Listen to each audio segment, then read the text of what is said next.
আমাদের প্রজন্মটা যাওয়ার পরে আমি মান্না সাহেব রিয়াজ ওই গ্রুপটি যাবার পরে যেই রকম হিরোদের তৈরি হওয়া উচিত ছিল ইন্ট্রোসেস আমার দৃষ্টিতে সেই রকম তৈরি হয়নি। আমার কোনো স্পেশাল পরিকল্পনা নেই, মানে সিম্পলি সকালবেলা ওঠা, নামাজ পড়তে যাওয়া, কম্পালসারি জিনিস হচ্ছে যে মার কবরে যাওয়া এবং আমার শ্রদ্ধেয় বড় ভাইয়ের সাথে দেখা করা, এটা হলো মাস্ট। ঈদের জন্য আলাদা কোনো কিছু করা এবং আলাদা বলবো না ব্যাপারটাকে। তারপর আমি 12টা 1টার পরে আমার ছাত্রছাত্রীরা আসতে থাকবে, ওদের নিয়েই আমার সারাদিন কাটে।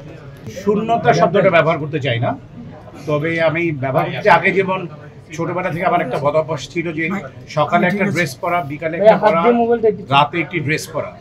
এটার মাঝে মাঝে মনে হয় যে এখন তো মনে হয় সেই রকম হয় না, তাও কেনা হয়, কিন্তু ওই ছোটবেলার যে অনুভূতিটা এটা বড় হলে আন্ডাউটলি একই রকম থাকার কথা। বাট স্টিল দ্যাট আমি বলবো যে ওইটা মিস করে সকালবেলা একরকম ড্রেস পরে খেলাধুলা করা, ওইটা মনে হয়ে যাওয়ার পর আর একটা ড্রেস পরা। ইভেন এটা আমার ব্যাপার ছিল যে জোর করে হলে পরও বাবা মার কাছ থেকে 3টা ড্রেস নেয়া, সেটা অনেক দামি হতে হবে, ইট ওয়াজ নট লাইক দ্যাট, ব্যাপারটা সেরকম না, বাট 3টা ড্রেস হতে হবে যেরকমই হোক, এটা মিস করি মাঝে মাঝে। তাছাড়া বলি যে আল্লাহ যেরকম রেখেছেন কোয়াইট গুড। আমি আমাকে কঠিন প্রশ্ন করেন না, আমাকে খুব সহজ সরল প্রশ্ন করেন, আমি সহজ সরলভাবে উত্তর দিতে আমার সুবিধা হবে। কেন আমি যদি এইসব উত্তরগুলো দিতে যাই না, মানে একটু বলবো যে একটু কমপ্লিকেসি দেখা দেবে, বিকজ ইন ট্রু সেন্স ওইরকম আমার ছবি দেখা হয় না, যেহেতু ছবি দেখা হয় না। সো আপনি যে প্রশ্নটি করেছেন যে যেসব ঈদের ছবি আসবে আমি কোনটা দেখবো বা সেই ধরনের মনোবৃত্তি আছে কিনা, না। আমি নর্মালি, আপনারা যেহেতু জানেন যে আমি যেহেতু ফিল্মে হিরো ছিলাম, আমি নিজের ছবি দেখতে যেতাম না, এটাই একটু বাজে অভ্যাস ছিল।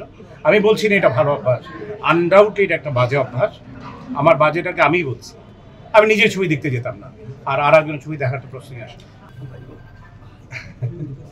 সেই কিন্তু আবারও কিন্তু ওই জটিল মানে কোশ্চেন করা হচ্ছে, আর জটিল কোশ্চেনগুলো যখন আপনারা করেন না, বিকজ আমি খুব সহজ সরলভাবে উত্তর দেওয়া পছন্দ করি, এটা আপনারা জানেন। সো ইন ট্রু সেন্স আসলে আমাদের প্রজন্মটা যাওয়ার পরে আমি মান্না সাহেব রিয়াজ ওই গ্রুপটি যাবার পরে যেই রকম হিরোদের তৈরি হওয়া উচিত ছিল ইন্ট্রোসেস আমার দৃষ্টিতে সেই রকম তৈরি হয়নি। বিকজ আমি যেটা মনে করি সেটা হচ্ছে যে আপনি যদি খালি পোস্টে গোল করেন এটার মধ্যে কোনো কৃতিত্ব নেই, আই ডোন্ট থিঙ্ক। তো আপনি 11 জন প্লেয়ারের সাথে যখন খেলবেন টিমে, অপোজিশনে যদি 11 জন না থাকে, সেখানে আপনি গোল করলে আমার মনে হয় আমি সেটাকে অনেক ভালোভাবে দেখবো না। আমি 11 জনের এগেনস্টে 11 জন ভালো প্লেয়ার দাঁড়ালো, ব্যাডমিন্টনে 2 জনের ডবলস খেলে গেলে 2 জনের এগেনস্টে 2 জন দাঁড়ালো, সেটা ভালো লাগবে। কিন্তু ডবলসে যদি আমি 1 জনের এগেনস্টে 2 জন খেলি, নিশ্চয়ই সেটা ভালো লাগবে না। সো আমি বলতে চাচ্ছি যে এখানে আমাদের যেরকম আসলে আমাদের ওইটা যাওয়ার পর যেরকম তৈরি হওয়া হচ্ছে, আপনি যার কথা বলেছেন সাকিবের সাথে কম্পিট করার জন্য যেরকম তৈরি হওয়া উচিত ছিল সেটা তৈরি হয়নি।